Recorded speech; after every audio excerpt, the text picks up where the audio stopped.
आजकाल अनेक लोकांमध्ये डिप्रेशनचे प्रमाण हे वाढत आहे।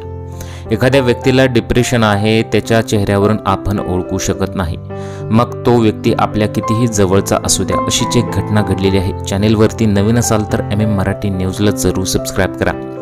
याबाबत अधिक माहिती अशी की इमामवाडी येथील रामदास करेवाड आणि यांनी शेतातील चिंचेच्या झाडाला गळफास लावून जीवन संपवले। या घटनेची माहिती पत्नी हर्षा हिला कळताच तिने सुद्धा विहिरीत उडी घेऊन आपलेही जीवन संपवले।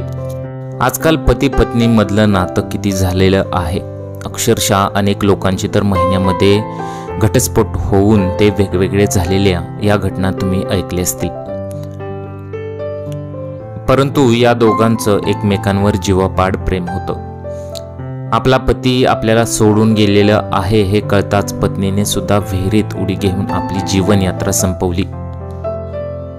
दुर्दैवाची गोष्ट म्हणजे पत्नीला हे समजलं नाही की आपल्या पतीने का आत्महत्या केलेली आहे। पतीच्या मनातील दुःख चक्क बायकोला सुद्धा कळलेलं नाही। त्यामुळे आपण विचार करू शकता की एखाद्या व्यक्तीच्या मनात डिप्रेशन असलं तर आपल्याला ते समजू शकत नाही।